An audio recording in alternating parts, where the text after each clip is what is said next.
Let's say a tiny home is going to cost $120,000 once you get the pad and the sewer hookup and whatever.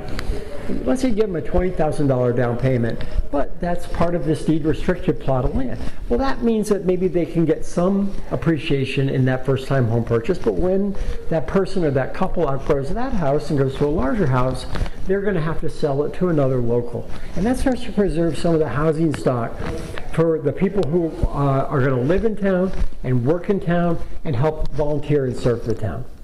There's no requirement for general taxpayer funds from Stockbridge.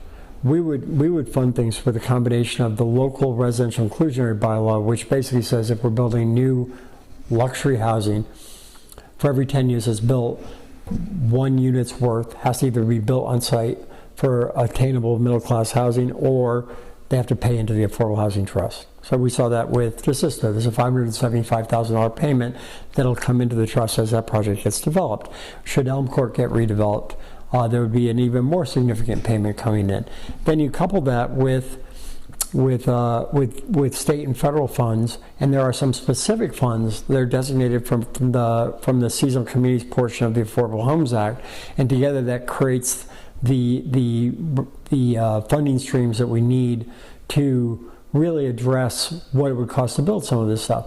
And the great news is that with home ownership, remember, most of the payment of the cost of, let's say, a tiny home or an ADU size house, or even something like what Mickey and Lisa Kammeier built, that 1,800 square foot house over on South Hill Road that they built for $400,000, which is incredible. It was from a kit.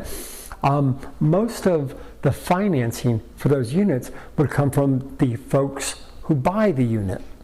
So the role of the trust in that case would be to make sure that some of the infrastructure might be in place, perhaps paying for the pad, maybe putting $10,000 or $20,000 toward down payment assistance. But most of the financing for that unit comes from the individuals themselves. So that money that would be coming in from the residential inclusionary bylaw could actually have an impact on dozens and dozens of homes, and allow more young people and your young families to be able to afford to live here.